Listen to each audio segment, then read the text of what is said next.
Hi friends, Ooty Janutty വ്ളോഗിലേക്ക് എല്ലാവർക്കും സ്വാഗതം. ഇന്ന് ഞാൻ ഉണ്ടാക്കാൻ പോണ നോർത്ത് ഇന്ത്യൻസുകാരുടെ ഫേവറേറ്റ് ഐറ്റമായ കടിയാണ്. കടിയല്ല, കടി. ഇത് നമ്മൾ പുളിശ്ശേരിയൊക്കെ ചോറിലൂടെ ഒഴിക്കുന്നതിന് പകരമായിട്ട് ഇവർ ചോറിൻ്റെ കൂടെ ഇവരൊക്കെ ഒരു കട്ടോരിയിലൊക്കെ ചോറ് കഴിക്കുന്നത്. നമ്മളാണെങ്കിൽ ഒരു പ്ലേറ്റ് ചോറൊന്നും ഇവർ കഴിക്കാറില്ല, കട്ടോരിയിലാണ് അവർ ചോറ് കഴിക്കുന്നത്. അതിൻ്റെ കൂടെ ഒഴിക്കുന്നൊരു സാധനമാണ് ഞാൻ ഉണ്ടാക്കാൻ പോകുന്നത്. നമുക്ക് എങ്ങനെയെന്ന് നോക്കാം. എങ്ങനെയാണ് നമുക്ക് തയ്യാറാക്കുന്നതെന്ന് നോക്കാം. ഞാൻ എന്താ ഗ്രൗണ്ട്നട്ടിൻ്റെ ഓയിലാണ് ഒഴിച്ചേക്കുന്നത്. നിങ്ങൾക്ക് ഓയിൽ ഏത് വേണമെങ്കിലും ഉപയോഗിക്കാം. വെളിച്ചെണ്ണ ഒഴികെ ബാക്കി ഏത് ഓയിൽ ഉപയോഗിച്ചാലും നോർത്ത് ഇന്ത്യൻസ് ഫുഡ് അങ്ങനെയാണ് തയ്യാറാക്കുന്നത്. അവരൊന്നും വെളിച്ചെണ്ണ ഉപയോഗിക്കില്ലല്ലോ. അപ്പോൾ ആദ്യം ഞാൻ ചീൻചട്ടിയിലേക്ക് വെളിച്ചെണ്ണ ഒഴിച്ചു. വെളിച്ചെണ്ണ അല്ല, ഗ്രൗണ്ട്നട്ട് ഓയിൽ ഒഴിച്ചിട്ടുണ്ട്. ഇതിലേക്ക് നമുക്ക് ഒരു നുള്ള് ജീരകം ഇടാം. ജീരകമാണ് അവരുടെ സ്പെഷ്യൽ. നമ്മൾ കടുക് ഉപയോഗിക്കുന്നതിന് വരെ അവർ ജീരകമാണ് ഉപയോഗിക്കുന്നത് എല്ലാ കറിക്കും. തമിഴ്നാട്ടുകാരും അങ്ങനെയാണ്, കേരളക്കാർ മാത്രമേ ഉള്ളൂ ജീരകം അങ്ങനെ അധികം ഉപയോഗിക്കാത്തതല്ലേ. നമുക്ക് കുറച്ച് ജീരകം ഒന്ന് മൂത്ത് കഴിയുമ്പോഴത്തേക്കും നമുക്ക് കുറച്ച് കടുക് വേണമെന്നില്ല, ജീരകം മാത്രമായാലും മതി. ഇപ്പം ഞാൻ കൂടുതൽ ടേസ്റ്റിന് കടുകും കൂടെ ചേർത്തിട്ടുണ്ട്. അതൊന്ന് പൊട്ടട്ടെ.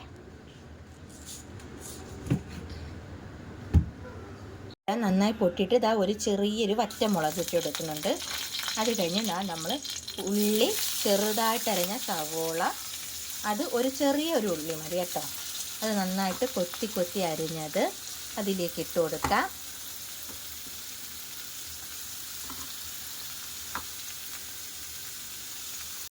പിന്നീട് കറിവേപ്പില അവർ ഉപയോഗിക്കാറുണ്ട് കേട്ടോ. കാരണം എൻ്റെ അയൽക്കാരിയായ മഹാരാഷ്ട്രക്കാരാണ് അവർ കടി ഉണ്ടാക്കാൻ എൻ്റെ നിന്നാണ് കടിപ്പത്ത മേടിച്ചുകൊണ്ട് പോകുന്നത്. കറിവേപ്പിലയ്ക്ക് കടിപ്പത്ത എന്നാണ് ഇവിടെ പറയുന്നത്, മേടിച്ചുകൊണ്ട് പോകുന്നത്. അപ്പോൾ കടി ഉണ്ടാക്കാനാണെന്ന് പറയാറുണ്ട്. അതുകൊണ്ടാണ് ഞാൻ കറിവേപ്പില ചേർത്തത്. നന്നായിട്ട് ഇളക്കി കൊടുക്കുക. ഒരു ചെറുതായിട്ടൊന്ന് വഴന്ന് വന്നാൽ മതിയേ, ഒരുപാടങ്ങ് മൂക്കണ്ട. ഒന്ന് ചെറുതായിട്ടൊന്ന് വഴന്ന് വരണം.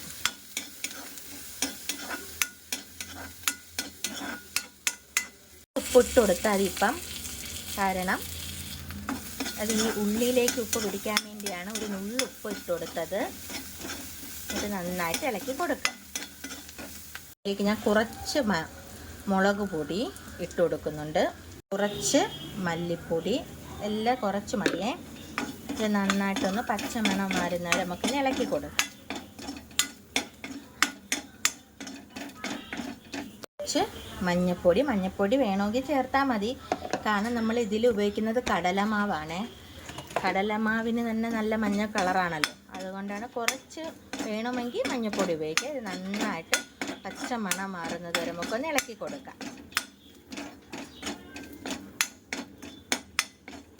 പച്ചമണമൊക്കെ മാറിയിട്ടുണ്ട്. മെയിൻ ഐറ്റമായ കടലമാവ് ഞാൻ നന്നായിട്ട് കലക്കി വെച്ചിട്ടുണ്ട്. ഉപ്പൊന്നും ചേർത്തിട്ടില്ല.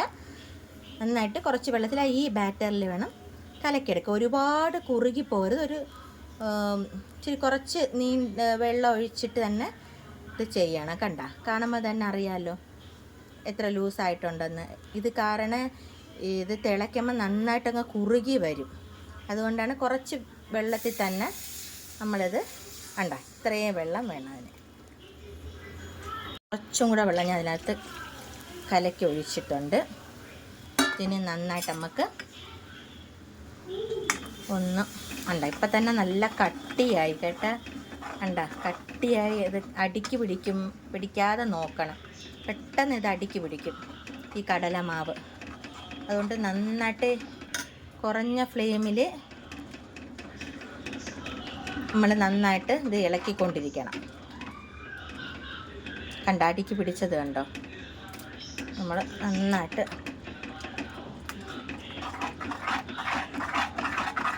ഇതൊന്ന് ഈ വെന്ത് കിട്ടണം. കുറച്ച് ഉപ്പ് ഇട്ട് കൊടുക്കുന്നുണ്ട്. നമുക്ക് ആവശ്യത്തിന് ഉപ്പ് ഇട്ട് കൊടുക്കുക.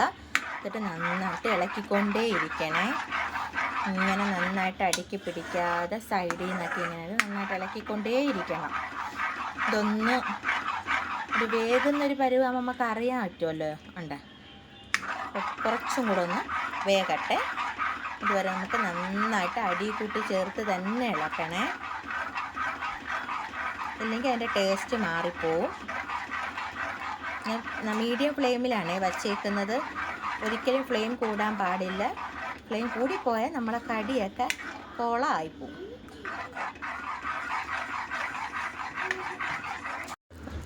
ഒരു ചെറിയ തിളയ്ക്കുന്നുണ്ട് ചെറുതായിട്ട്. ഇനി നമുക്കിതാ കുറച്ച് കായപ്പൊടി, കണ്ട കുറച്ച് കായപ്പൊടി ഞാൻ ഇട്ട് കൊടുത്തിട്ടുണ്ട്.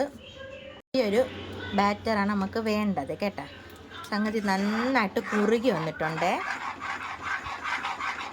ഇനി നമുക്ക് ഇത് ചേർക്കേണ്ട മെയിൻ ഐറ്റം ഉണ്ട്. ബേസൻ മാത്രമല്ല കേട്ടോ, പക്കോട. ഇതിൽ ചേർക്കുന്നതാണ് പക്കോട. കടിയിലെ മെയിൻ ഐറ്റമാണ് പക്കോട എന്ന് പറയുന്നത്. ഇത് ഞാൻ ഇന്നലെ വൈകുന്നേരം സ്നാക്സിന് വേണ്ടി ഉണ്ടാക്കിയതാണ്. ഇത് ബ്രെഡ് പക്കോടയാണ്. പക്കോട ഉണ്ടാക്കാൻ എല്ലാവർക്കും അറിയത്തില്ലേ? നമ്മൾ ബേസനിൽ മുക്കി ഇഞ്ചി, വെളുത്തുള്ളി, പച്ചമുളകൊക്കെ ചേർത്ത് ഉള്ളിയൊക്കെ ചേർത്തിട്ട് എണ്ണയിൽ മുക്കി ബേസനിൽ ഈ കടലമാവിൽ മുക്കി പൊരിച്ചതാണ് ഇത്. അത് നമുക്ക് ഇതിലോട്ട് ഇട്ട് കൊടുക്കണമേ.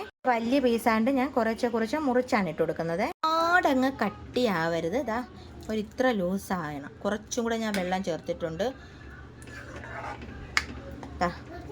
പക്കോട നമ്മൾ ചേർത്തിട്ടുണ്ട്. ഇതിൽ ബ്രെഡ് പക്കോടയോ ഉള്ളി പക്കോടയൊക്കെ നമുക്ക് ചേർക്കാവുന്നതാണ്. നമ്മൾ ഉള്ളിയോടെയൊക്കെ ഉണ്ടാക്കുന്നില്ലേ, അത് കണക്ക് തന്നെ ഉള്ളി പക്കോട ഉണ്ടാക്കുന്നത് ചേർക്കാവുന്നതാണ്. ഇനി ഇതൊന്നൊരു ചെറിയ തിള വരുമ്പോൾ നമുക്ക് ഓഫ് ചെയ്യാം.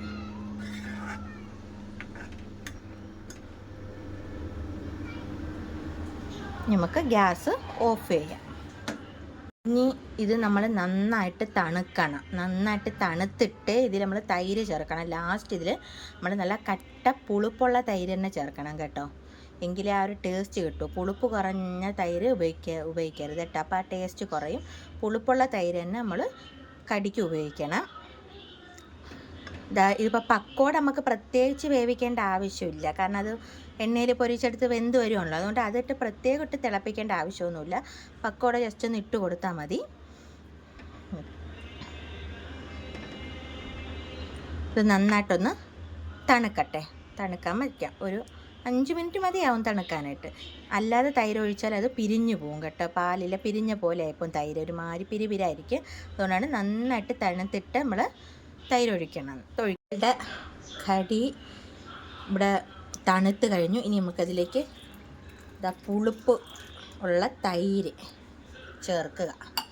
പുളിപ്പുള്ള തൈര് ചേർത്തിട്ട് ഒന്ന് ഇളക്കി കൊടുക്കാം. ഓക്കെ, ഇനി ഇതിട്ട് തിളപ്പിക്കുകയൊന്നും ചെയ്യരുത്. ഇത്രയേ ഉള്ളൂ. ഇനി ചൂടാക്കണമെന്നൊന്നുമില്ല. തൈരും കൂടെ ലാസ്റ്റ് ചേർത്ത് കഴിഞ്ഞാൽ നമ്മളുടെ നോർത്ത് ഇന്ത്യൻസ് കടി തയ്യാറായി കഴിഞ്ഞു. ഇനി നമുക്കിതിൽ പ്ലേറ്റിലോട്ട് സെർവ് ചെയ്യാമേ. നമ്മുടെ കടി തയ്യാറായി കഴിഞ്ഞു. പ്ലേറ്റിലോട്ട് സെർവ് ചെയ്ത് വച്ചു. ഇനി നമുക്ക് ഇതിൻ്റെ പീസ് കാണിച്ചു തരാം. കണ്ടോ, പക്കോട. ഇത് നമ്മൾ ചോറിലോട്ട് ഒഴിച്ച് ഇങ്ങോട്ട് കഴിക്കണം. ചോറിലോട്ട് ഒഴിച്ച് കഴിക്കുമ്പോൾ ഈ പക്കോട കൂടെ ചേർത്ത് കഴിക്കുമ്പോൾ നല്ല സൂപ്പർ ടേസ്റ്റാണ് കേട്ടോ. നല്ല ഉപ്പും നല്ല കറക്റ്റിന് കിട്ടിയിട്ടുണ്ട് കേട്ടോ. കണ്ടോ, ഇതാണ് നമ്മളുടെ കടി. Bye bye. എൻ്റെ ചാനൽ സബ്സ്ക്രൈബ് ചെയ്യാൻ മറക്കല്ലേ.